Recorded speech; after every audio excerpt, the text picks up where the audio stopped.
Napakahalaga ng ating pag-uusapan ngayong araw na ito at ang pagpapasimula ng ating araw ay gawin natin ito na mayroong pagpapakumbaba.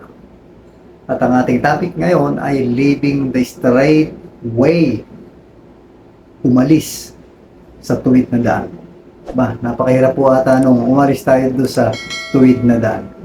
Naalala ko po minsan nung ako ay lumuwas ng Maynila at ako po ay pupunta ng DFA, Foreign Affairs, although na bago po ang location ng DFA para kumuha ng passport, i-renew ang aking passport, ay mayroon akong dala ko ang aking sasakyan.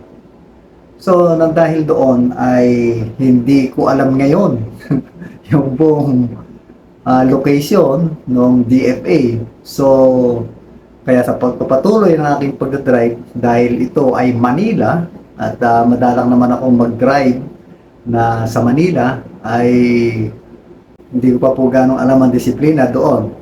So, meron pong pagkakataon na basta-basta ako lumiliko at hindi ho pala pwede yung ganon. Kaya, ang nangyari ngayon ay doon sa aking bigla desisyon na pagliko ay nakita ako ng MMDA. So, awa po ng Diyos ay naintindihan naman po niya yung aking pagkakamali, yung violation. So, ganoon din, meron tayong pupuntahan mga lugar na hindi natin alam, pero meron na po mga apps sa cellphone niya yon na ituturo ka sa tamang daan, location, at para ikaw ay makarating doon sa iyong pupuntahan. So, ganun din po sa banal na kasulatan. Kailangan ay huwag tayong aalis doon sa tamang daan. Pero ang title natin ay umalis sa tamang daan. So, tingnan po natin kung sino ba yung mga umalis sa mga tamang daan. Ito po ay makikita po natin sa 2 Peter chapter 2 verse 14. Ganito ang sinasabi. Wala silang hinahanap kundi ang pagkakataong makiapid. Wala silang sawa sa paggawa ng kasalanan. Itinutulak pa nila ang mga pagkakasala. Ang mahihina, sila'y mga sakim at sila'y isinusumpa. Mga kapatid, mga magulang, ito yung umalis doon sa tamang daan. Bakit natin nasabing umalis sa tamang daan? Hindi po kaaya-aya sa Panginoon Diyos ang pakikiapid. Ito nga po yung adultery. At hindi kailanman ito granted sa ating Panginoon Diyos.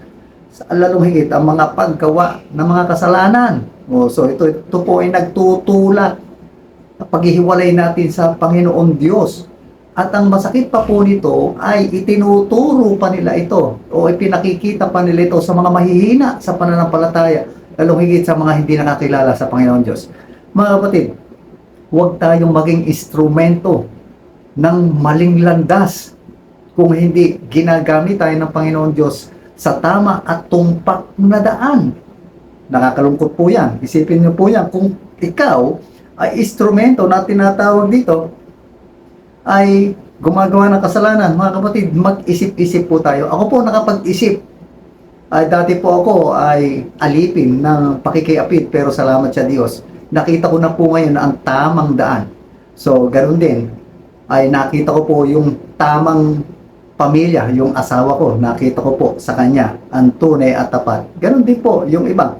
Kung minsan, sinasabi ng ibang magjowa ay nagkamali raw sila nung napuntahan. O maling tao ata, napunta sa akin. Ganon.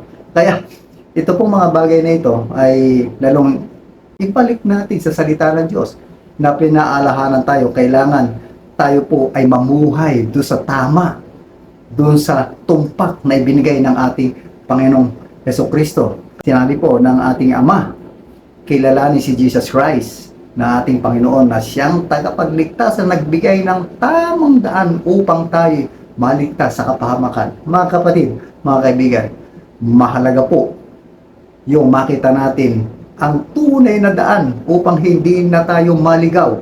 Tulad ng aking karanasan, ay nagkaroon po ako ng violation sa buhay po natin. Pag lagi tayong gumagawa ng kasalanan, yung violation natin baka dumami po ng dumami. Hindi na po natin ito matubos yung lisensya po natin. Pag dumami na dumami ang kasalanan natin, baka yung buhay natin, hindi na natin kayang ibigay sa Panginoon Diyos dahil lubog na tayo. Kailangan po, mamuhay tayo. At ang aral po natin ngayon, huwag tayong maging instrumento sa daang ikapapahamak ng bawat isa. Sa pangalan ng Ama, ng Anak, Banal Espiritu Santo. Amen at Amen.